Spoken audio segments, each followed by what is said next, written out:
ইমাম মালিক তার দিলের পুরো তামান্না, আমি যদি মদিনা থেকে মক্কা হজ করতে যাই আর যদি আমার ইন্তেকাল হয়, আমি তো মদিনাওয়ালা পাশে থাকতে পারবো না। এরে নবীর উম্মতের দল, কারণ মদিনার নবীর মসজিদে নামাজ পড়লে যে সব পাওয়া যায়, মসজিদ হারামের মধ্যে নামাজ পড়লে আরো বেশি সব পাওয়া যায় কিনা? এরে নবীর উম্মতের দল, ওই ইমাম মালিক রহমতুল্লাহি আলাইহি যে আল্লাহর বান্দা এই মদিনা থেকে মক্কায় যাইতে চায় কিন্তু যাইতে পারে না, তার কারণটা হলো তার হায়াতটা কত সে তো জানতে পারে না। আল্লাহর বান্দা ইমাম মালিক একদিন ঘুমের ঘরে ইমাম মালিকের সাথে নবীর মুলাকাত হয়ে গেছে। ইমাম মালিক নবী কি বলা শুরু করে দিলেন, ওগো আল্লাহর নবী, আমার হায়াতটুকু তো আপনি জানা দেন। নবী আমার ডান হাত উঁচু করে 5টা আঙ্গুল দেখাইছে। দেখানোর পরে ইমাম মালিকের ঘুম ভেঙে গেছে। ইমাম মালিক টেনশনের মধ্যে পড়ে গেলেন। নবী আমার ডান হাত আঙ্গুল দ্বারা কি বুঝাইছেন? 5টা বছর নাকি 5টা দিন নাকি 5টা মাস? ইমাম মালিক টেনশনের মধ্যে পড়ে গেলেন। ইমাম মালিক তার খাদেমকে বললেন, এ খাদেম, জলদি করে আল্লামা ইবনে সিনার কাছে যাও, তার কাছে যাইয়া স্বপ্নের ব্যাখ্যা জানো, তবে আমার নাম ইমাম মালিক বলবা না। খাদেম দৌড়াইয়া আল্লামা ইবনে সিনাকে সুন্দর করে সালাম দিল আর বলতে লাগলো, এক আল্লাহর বান্দার সাথে ঘুমের মধ্যে নবীর সাথে মুলাকাত হয়ে গেছে। ওই আল্লাহর বান্দা নবীকে প্রশ্ন করলেন, নবী আমার হায়াতটা কত আপনি জানায় দেন।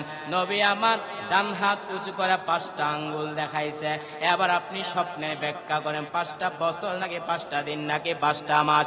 আল্লামা ইবনে সিরিন বলেন, যে বান্দা স্বপ্ন দেখেছে তার নাম বলতে হবে, কারণটা হলো ওই ব্যক্তির অনুযায়ী স্বপ্নের ব্যাখ্যা দেওয়া হবে।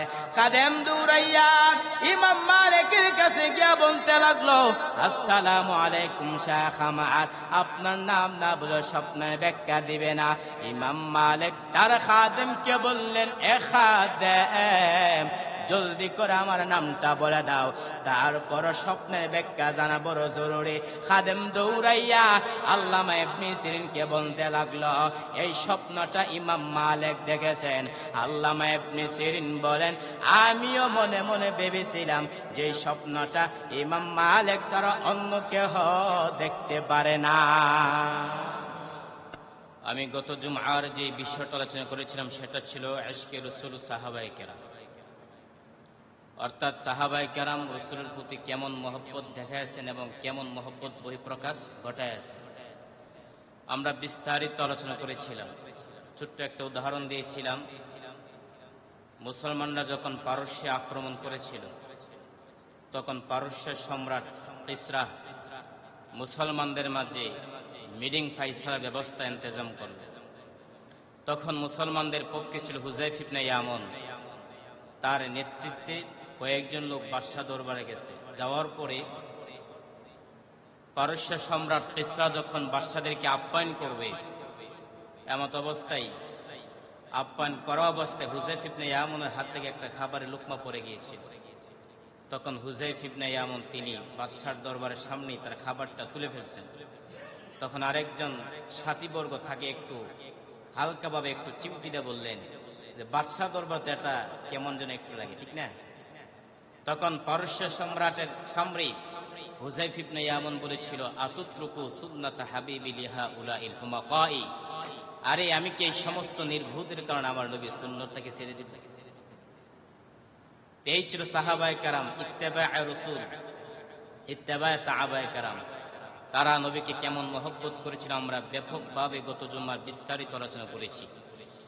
আজকে আলোচনার বিষয়বস্তু হচ্ছে হজের শাব্দিক এবং পারিভাষিক অর্থ কি, পাশাপাশি হজ কি এবং কেন, এবং কাদের উপর হজ আবশ্যক, পাশাপাশি বাইতুল্লাহ এবং মসজিদে নববী মধ্যে যদি আপনি যান নামাজ পড়েন কি শ্রেষ্ঠতা হাসিল করবেন, সামান্যভাবে উদাহরণ দিয়ে ইনশাআল্লাহ আলোচনা শেষ করবেন। প্রশ্ন আসতে পারে, হজ তো অনেক দেরিতে, ঠিক না?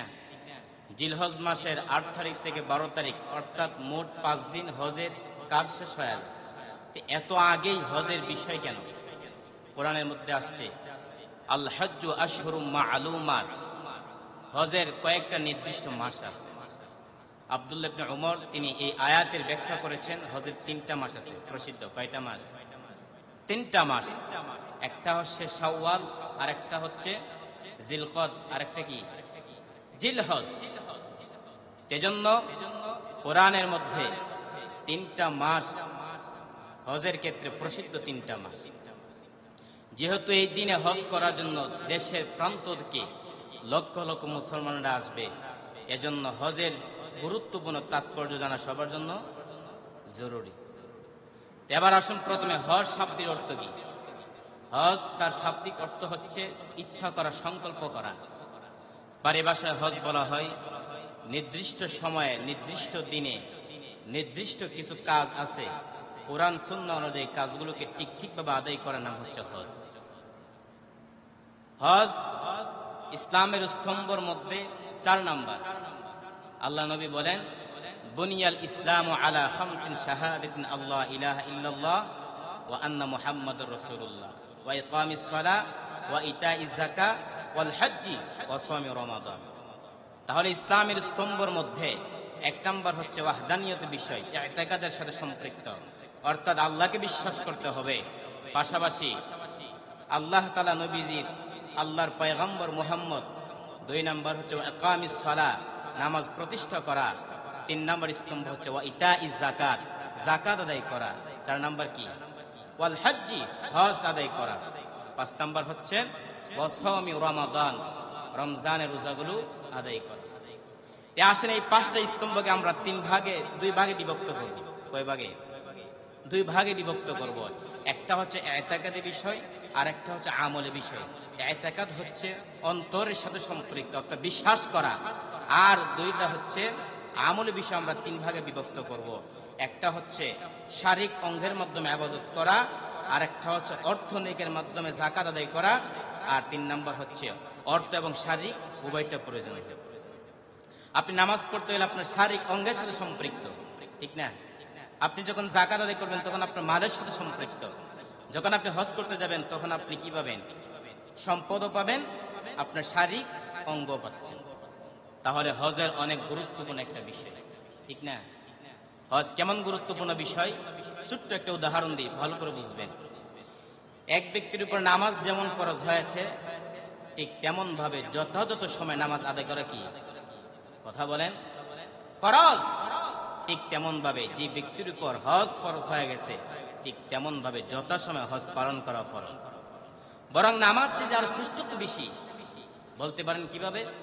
আপনার যদি জোহরের সালাত যদি আপনার কাজা হয়ে যায়, আপনি মাকরুহাত ওয়াক্ত ছাড়া আপনি যে কোনো সময় আপনি নামাজ আদায় করতে পারবেন।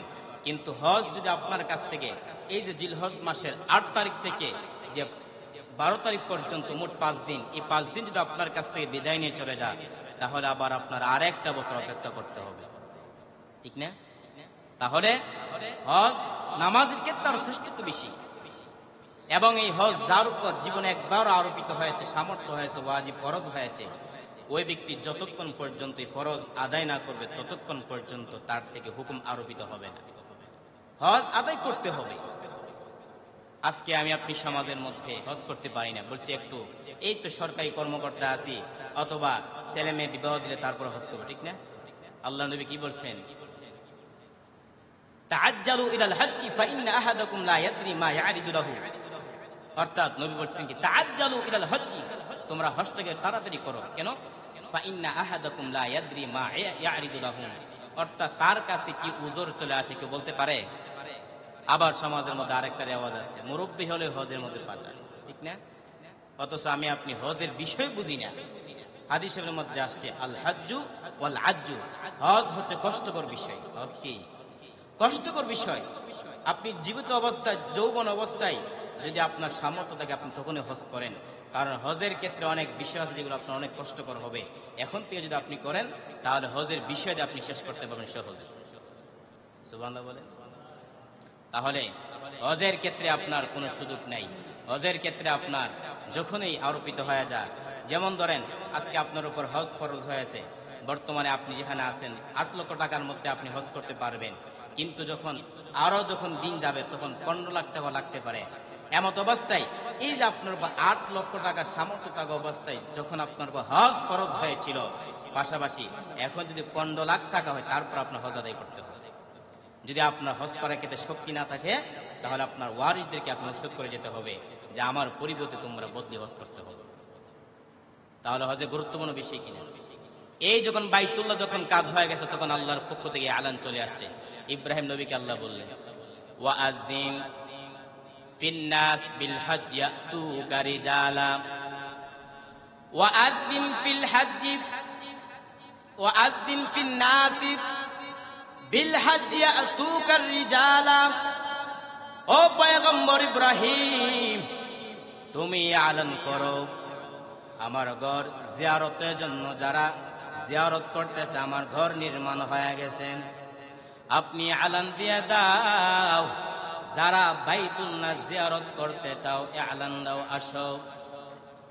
মুফাসসিরিনে কেরাম বলেন আল্লাহ ইব্রাহিম নবী আল্লাহকে বলেন আল্লাহ আমার তো আওয়াজ নাই, কোনো স্পিকার নাই, আওয়াজটা তো সবাই শুনবে না। আল্লাহ বলে পয়গম্বর ইব্রাহিম আওয়াজ দাও তোমার কাজ, আওয়াজ পৌঁছা দাও আমি আল্লাহর কাজ। পয়গম্বর ইব্রাহিম যেই পাথর উপর দ্বারা বাইতুল্লাহ নির্মাণ করেছিলেন, ওই পাথর উপর দাঁড়ায়া কানে আঙ্গুল দিয়ে আওয়াজ দেওয়া শুরু করলেন। কেউ বলছে না পাশে জাবালে নূর ছিল, ওই জাবালে নূর পাহাড়ের মধ্যে দাঁড়িয়ে আওয়াজ দেওয়া শুরু করলেন। ইব্রাহিম পয়গম্বর যেই মাত্র আওয়াজ দিলেন আল্লাহর কুদরতের জিম্মায় সারা দুনিয়ার মানুষের কাছে আওয়াজটা পৌঁছায় দিছে। শুধু তাই না, জিন্দা মানুষ না, এই যে মায়ের গর্ভে আসার পূর্বে আলমে আরওয়াহ, ওই আলমে আরওয়াহের মধ্যে আল্লাহ তাআলা আওয়াজটা পৌঁছায় দিছেন। ওই আলমে আরওয়াহের মধ্যে যারা লাব্বাইক বলছেন ইব্রাহিম নবীর ঘোষণা শোনার পরে, নবী আমার বলেন তারা দুনিয়ার মধ্যে আসার পরে বাইতুল্লাহর ওয়াল ধরে ধরে লাব্বাইক না বলা পর্যন্ত তাদের মৃত্যু হবে না।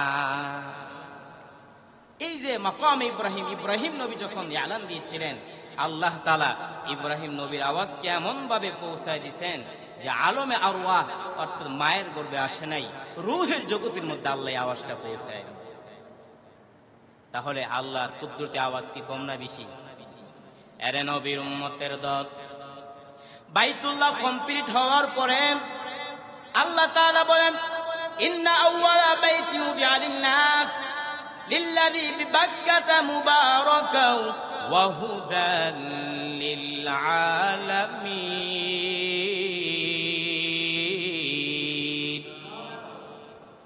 ইন্না আউওয়ালা বাইতিন উদিআ লিন-নাস, নিশ্চয় প্রথম ঘর, যেই ঘর বানানো হয়েছে মুসলমানদের জন্য, লিল্লাযী বিবাক্কাতা, বাক্কা শহরে, অর্থাৎ ইতিপূর্বে নাম ছিল বাক্কা, বর্তমানে নাম কি মক্কা। বর্তমানে বাংলাদেশে ঢাকা শহরের আগের নাম ছিল জাহাঙ্গীরনগর, সিলেটের আগের নাম ছিল কি জালালাবাদ। আবার আরেকটা ব্যাখ্যা আসছে, এই যে বাইতুল্লাহ যে চত্বরটা আছে, ঘরটা আছে, একটা হচ্ছে বাক্কা আর এটার পাশে কি সবগুলো কি মক্কা। আল্লাহ তাআলার এই ঘর নির্মাণ করার পরে আল্লাহ তাআলা মানুষদেরকে বললেন ওয়ালিল্লাহি আলান নাস হিজ্জুল বাইত মান ইসতাতা ইলাইহি সাবিলা। এই ঘর নির্মাণ হওয়ার পর আল্লাহ পক্ষ থেকে বিধান আসলো তোমরা হজ করতে যাও। আল্লাহর বিধান আসার পরে আবার আল্লাহর পক্ষ থেকে বিধান আসছে তোমরা কোথায় যাও? হজ করতে যাও। ওয়ালিল্লাহি আলান নাস হিজ্জুল বাইত মান ইসতাতা ইলাইহি সাবিলা ওয়া মান কাফারা ফা ইন্নাল্লাহা গানিয়্যুন আনিল আলামিন। আল্লাহর পক্ষ থেকে আসলে হজ করতে হবে। এখন কত সম্পদ থাকলে আপনি হজ করতে হবে? রাসূল বলেন মান মালাকা জাদান ওয়া রাহিলাতান তুবাল্লিগুহু ইলা বাইতিল্লাহ।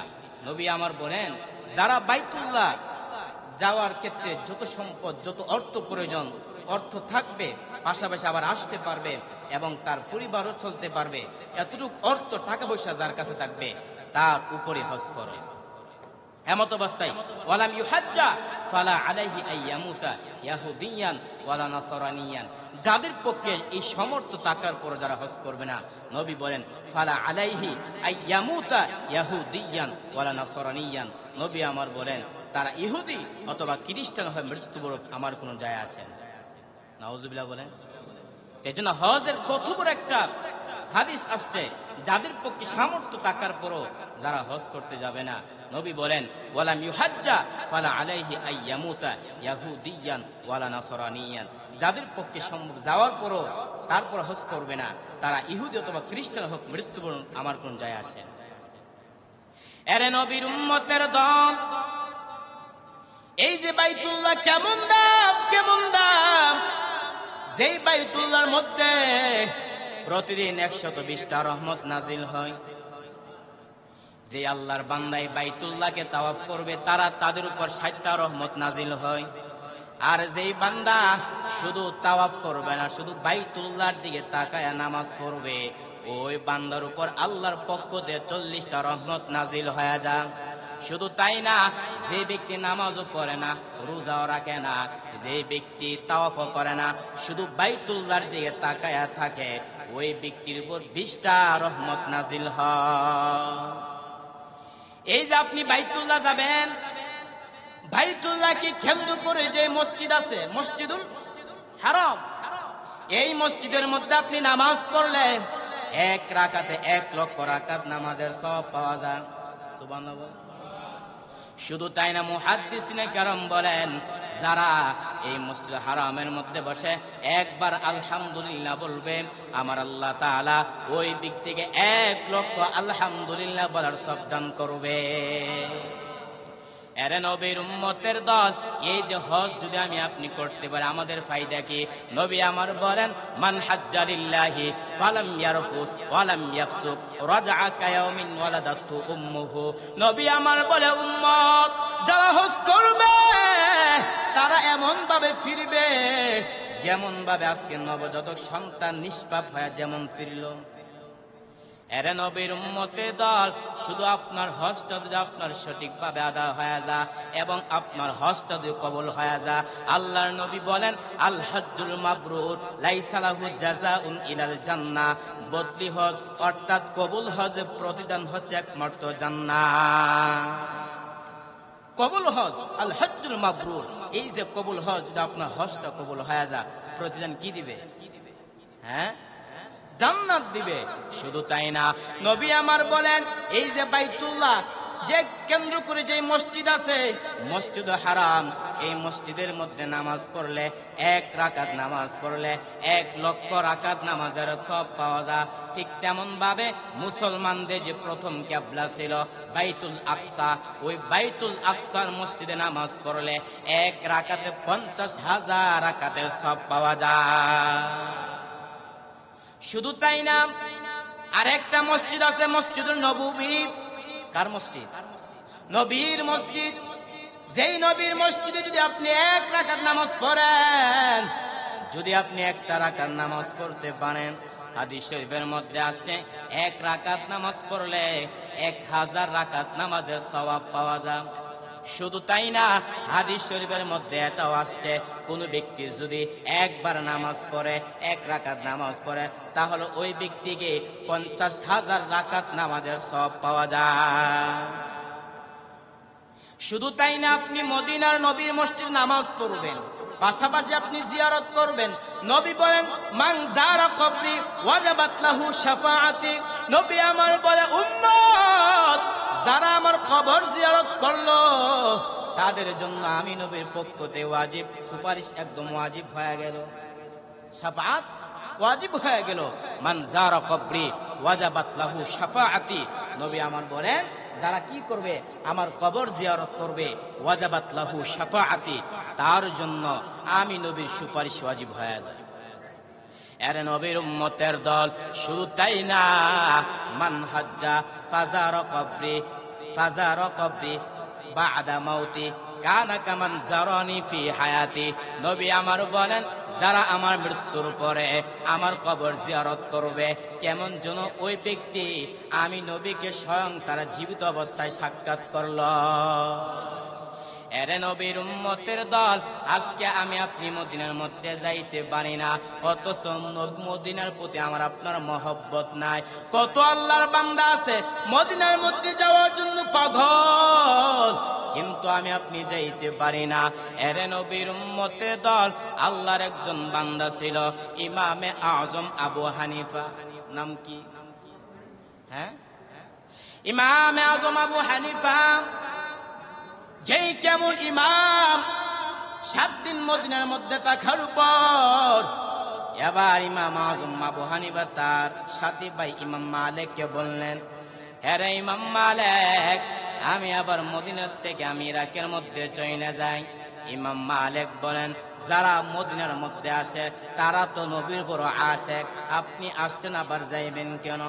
ইমাম আজম আবু হানিফা ডাক দিয়ে বলেন, হে ইমাম মালিক, আমি তো একজন মানুষ, আমি যখন এই মদিনার মধ্যে 8 দিন ধরে অবস্থান করি, আমি একটা বারো ইস্তানদান খানার মধ্যে যে আমি প্রস্রাবও করি না, পায়খানাও করি না। ইমাম মালিক বলে, কেন তুমি যাও না? এখানে তো সব সুবিধা আছে। ইমাম আজম আবু হানিফা বলে, আরে আমি যখন যাই প্রস্রাব করতাম, তখন যে পাথরের আমার সামনে সম্মুখীন হয়ে যা, আমি পাথর থেকে আমি আওয়াজ শুনতে পাই, এরে ইমাম আবু হানিফা, তুমি আমার গায়ে প্রস্রাব করবা। আরে আমি তো যে পাথর নবীজির চুম্বন খেয়েছি। সুবহানাল্লাহ বলেন। এরে নবীর উম্মতের দল, এত সুযোগ থাকার লাহু শাফাআতি। নবী আমার বলেন, যারা আমার কবর জিয়ারত করল, ওয়াজাবাত লাহু শাফাআতি, তার জন্য আমি নবীর পক্ষ থেকে সুপারিশ ওয়াজিব হয়ে গেল। শুধু তাই না, মান হাজ্জা ফাজারা কবরি বা'দা মাউতি কানা কামান জারানি ফি হায়াতি। নবী আমার বলে, উম্মত, যারা হজ করলো ফাজারা কবরি বা'দা মাউতি, আমার মরণের পরে যারা আমার কবর জিয়ারত করলো, কানা কামান জারানি ফি হায়াতি, কেমন যেন আমি নবীর সাথে স্বয়ং জীবিত অবস্থায় সাক্ষাৎ করলো। নবী কি বলতেছেন? জারানি ফি কামান কানা কামান ফি হায়াতি, কেমন যেন ওই ব্যক্তি আমি নবীর সাথে স্বয়ং সরাসরি সাক্ষাৎ করব। এরে নবীর উম্মতে দল, এত সুযোগ থাকার পর আমি আপনি সমর্থ আল্লাহ আমাকে দিছে, তারপর মক্কা মদিনা জিয়ারত করতে যাই না। এরে নবীর উম্মতে দল, এই যে আপনি বাইতুল্লাহর মধ্যে যাবেন, হজ করতে যাবেন, বাইতুল্লাহর মধ্যে একটা হজরে আসওয়াদ, একটা কালো পাথর আছে। নবী আমার বলেন, ইন্না মাসহুমা কানা কাফারাতুল খাতাই, এই যে পাথরটা আছে, যদি পাথরটাকে আপনি চুম্বন করতে পারেন, তাহলে আপনার গুনাহের জন্য কাফারা হয়ে যায়।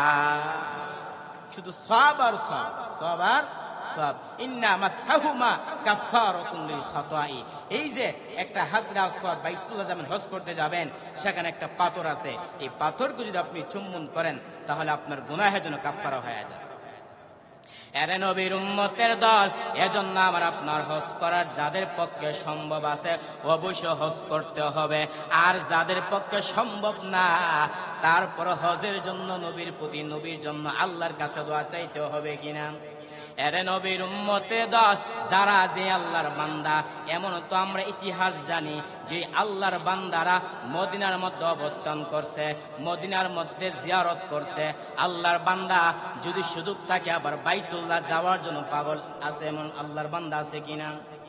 এরে নবীর উম্মতের দল, জমানার কুতুব ইমাম মালিক রাহমাতুল্লাহি আলাইহি, কেমন সেই ইমাম মালিক রহমাতুল্লাহি আলাইহি, যে আল্লাহর বান্দা মদিনার মধ্যে 70টা বছর বান্দা মদিনার মধ্যে কাটা, ইচ্ছা করলে বান্দা মদিনা থেকে মক্কায় গিয়ে বান্দা হজ পালন করতে পারে, কিন্তু এত সুযোগ থাকার পর ইমাম মালিক তিনি মদিনা থেকে মক্কায় যায় না। ইমাম মালিক তার দিলের পুরো তামান্না, আমি যদি মদিনা থেকে মক্কা হজ করতে যাই, আর যদি আমার ইন্তেকাল হয়, আমি তো মদিনাওয়ালা পাশে থাকতে পারবো না।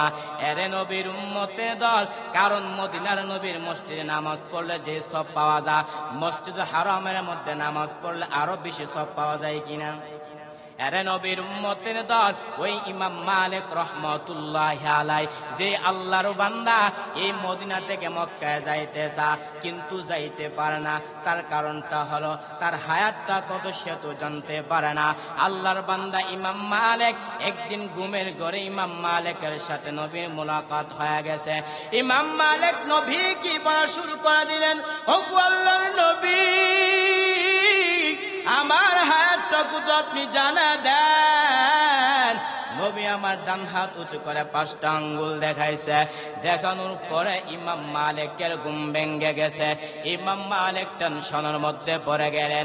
নবী আমার ডান হাত আঙ্গুল দ্বারা কি বুঝাইছেন 5টা বছর নাকি 5টা দিন নাকি 5টা মাস। ইমাম মালিক টেনশনের মধ্যে পড়ে গেলেন। ইমাম মালিক তার খাদেমকে বললেন, এ খাদেম, জলদি করে আল্লামা ইবনে সিনার কাছে যাও, তার কাছে যাইয়া স্বপ্নের ব্যাখ্যা জানো, তবে আমার নাম ইমাম মালিক বলবা না। খাদেম দৌড়াইয়া আল্লামা ইবনে সিনা কি সুন্দর করে সালাম দিল আর বলতে লাগলো, এক আল্লাহর বান্দার সাথে ঘুমের মধ্যে নবীর সাথে মুলাকাত হয়ে গেছে। ওই আল্লাহর বান্দা নবীকে প্রশ্ন করলেন, নবী আমার হায়াতটা কত আপনি জানায়া দেন। নবী আমার ডান হাত উঁচু করে 5টা আঙ্গুল দেখাইছে। এবার আপনি স্বপ্নে ব্যাখ্যা করেন 5টা বছর নাকি 5টা দিন নাকি 5টা মাস। আল্লামা ইবনে সিরিন বলেন, যে বান্দা স্বপ্ন দেখেছে তার নাম বলতে হবে, কারণটা হলো ওই ব্যক্তির অনুযায়ী স্বপ্নের ব্যাখ্যা দেওয়া হবে। খাদেম দৌড়াইয়া ইমাম মালিকের কাছে গিয়া বলতে লাগলো, আসসালামু আলাইকুম শাইখ আমার, আপনার নাম না বলে স্বপ্নের ব্যাখ্যা দিবে না। ইমাম মালিক তার খাদেমকে বললেন, এ খাদেম, জলদি করে আমার নামটা বলে দাও, তারপর স্বপ্নের ব্যাখ্যা জানা বড় জরুরি। খাদেম দৌড়াইয়া আল্লামা ইবনে সিরিনকে বলতে লাগলো, এই স্বপ্নটা ইমাম মালিক দেখেছেন।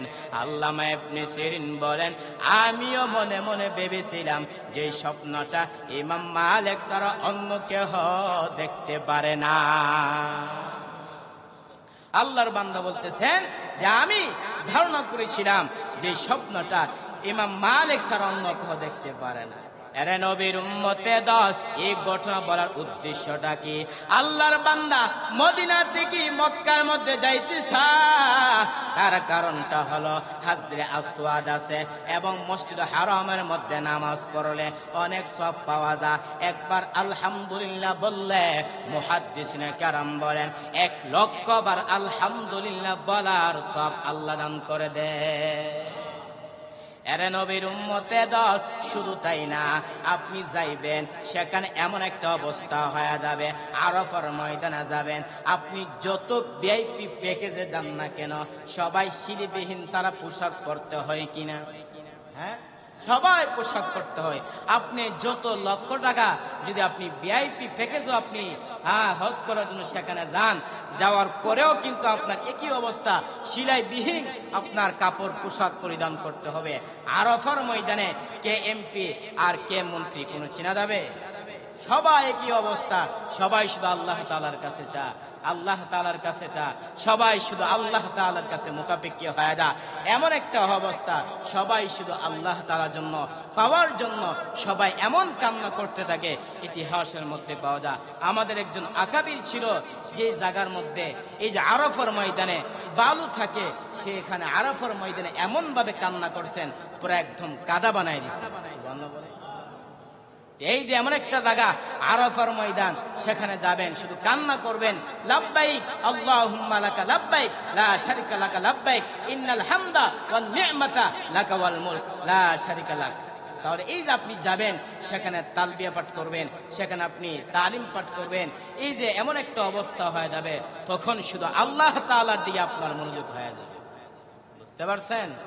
এই জন্য আমি আলোচনা শুরুতে বলেছিলাম, হজের ক্ষেত্রে যেমন ভাবে আপনার নামাজ যেমন ভাবে আপনার উপর ফরজ, ঠিক তেমন ভাবে যত সময় নামাজ পড়তে হয়, ঠিক তেমন ভাবে হজ এমন একটা বিষয় যাদের উপর হজ ফরজ হয়েছে, ঠিক যত সময় হজ পালন করা ফরজ হয়ে যায়। এজন্য যাদের পক্ষে সম্ভব, নবী বলেন, মান মালাকা জাদান ওয়া রাহিলাতান তুবাল্লিগুহু ইলা বাইতিল্লাহ, যাদের পক্ষে সম্ভব, যাদের ক্ষেত্রে এই যে যদি কোনো ব্যক্তি যাওয়ার ইচ্ছা থাকে, অর্থাৎ তার যত খরচ পাতি লাগে, পাশাপাশি আসার পরে তার ফ্যামিলিগত যত খরচ থাকে, যদি অতিরিক্ত টাকা পয়সা আপনার কাছে থাকে, এমন অবস্থা আপনার হজ করা কি হয়ে যায়? ফরজ হয়ে যায়। আল্লাহ বলেন ওয়ালিল্লাহি আলান নাস হিজ্জুল বাইত মান ইসতাতা ইলাইহি সাবিলা, যাদের পক্ষে সামর্থ্য আছে তারা যেন আল্লাহ তাআলা কি করে? ঘর জিয়ারত করতে যায়। আর এই বাইতুল্লাহর মধ্যে প্রতিদিন 120টা রহমত নাজিল হয়। হাদিস শরীফের মধ্যে আসছে, এই যে যারা বাইতুল্লাহ জিয়ারত করবে, যে গড়টা আছে ওই গড়টা যারা জিয়ারত করবে তাদের উপর আল্লাহর পক্ষ থেকে 60টা রহমত নাজিল হয়। পাশাপাশি যারা জিয়ারত করবে না, শুধু বাইতুল্লাহর দিকে মুখ করে নামাজ পড়বে, তাদের উপর আল্লাহর পক্ষ থেকে 40টা রহমত নাজিল হয়। আর যারা নামাজও পড়বে না, তাওয়াফও করবে না, শুধু বাইতুল্লাহর দিকে মুখ করবে, আল্লাহ তাআলা বলেন, আল্লাহর নবী বলেন, ওই ব্যক্তির উপর আল্লাহর পক্ষ থেকে 20টা রহমত নাজিল হয়। আরে নবীর উম্মতের দল, এজন্য ওই যদি আমি আপনি হজ করতে পারি, নবী আমার বলেন আল হজ্জুল মাবরুর লাইসা লাহু জাযাউন ইলাল জান্নাহ। নবী আমার বলেন, যাদের হজ্জে মাবরুর, অর্থাৎ যাদের হজটা আল্লাহ কবুল করবে, তাদের একমাত্র প্রতিদান থাকবে হলো জান্নাত। এরে নবীর উম্মতের দল, যদি আমি আপনি হজ করতে পারি, মদিনার নবীর মসজিদে যাইতে পারি, মদিনার নবীর কবর জিয়ারত করতে পারি, তাহলে আল্লাহ তাআলা আমার আপনার জীবনের সফলতা চলে আসবে। এরে নবীর উম্মতের দল, তারা তো আল্লাহর বান্দারা মদিনা গেছে, মক্কায় গেছে, যদি আমি আপনি যাইতে পারি, নবীও তো আমার আপনার সুপারিশ করতে পারবে কিনা? হ্যাঁ, নবী বলেন মান যারা কবরি ওয়াজাবাত লাহু শাফাআতি। নবী আমার বলেন, যারা আমার কবর জিয়ারত করবে, ওয়াজাবাত লাহু শাফাআতি, তার জন্য আমি আল্লাহর পক্ষ থেকে ওয়াজিব সুপারিশ কি হয়ে যায়? ওয়াজিব হয়ে যায়। ওয়াজাবাত লাহু শাফাআতি, তার জন্য সুপারিশ ওয়াজিব হয়ে যায়। এরে নবীর উম্মতের দল, ওই সময় যদি আমার আপনার ওয়াজিব যদি হয়ে যায়, আমার আপনার জন্য যদি আল্লাহ সুপারিশ করে ফেলে, কারণ ওই যে কেমন একটা পরিস্থিতি হবে, সূর্যের গরমে সহ্য করা যাবে না, তামার জমিনে গরমে দাঁড়ানো যাবে না। মুসা নবী কাঁদবেন আর বলবেন আল্লাহ আমারে বাঁচাও। ঈসা নবী কাঁদবেন আর বলবেন আল্লাহ আমারে বাঁচাও। মুসা নবী কাঁদবেন আর বলবেন আল্লাহ আমারে বাঁচাও। আম্মা জান আয়েশা বলবেন নবী, তখন আপনি কি করবেন? আপনি তো দুজাহানের নবী। মায়ার নবী বলবেন ও আয়েশা, আমি তখন মাকামে মাহমুদে আমার মালিকের দরবারে সেজদায় পড়ে যাব।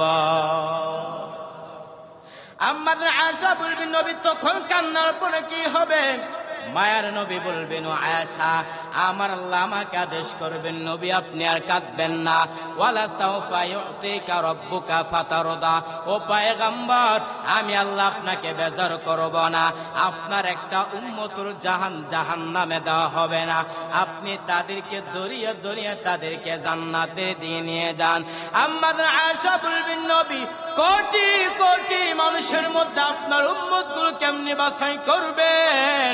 মায়ার নবী বলবেন ও আয়েশা, আমার উম্মত যারা 5 বেলা উযু করিয়া 5 ওয়াক্ত নামাজ পড়েছে, ওদের উযুর অঙ্গগুলো কিয়ামতের ময়দানে নূরের আলোতে ঝলমল করতে থাকবে।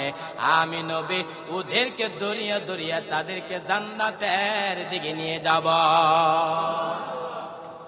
নবী বলবেন, ওই দিন যখন আমার উম্মতদেরকে লাইনে দাঁড় করা যখন কাউসারে পানি দিব, হঠাৎ করে দেখবা আমার চোখের সামনে একটা পর্দা পড়ে গেছে।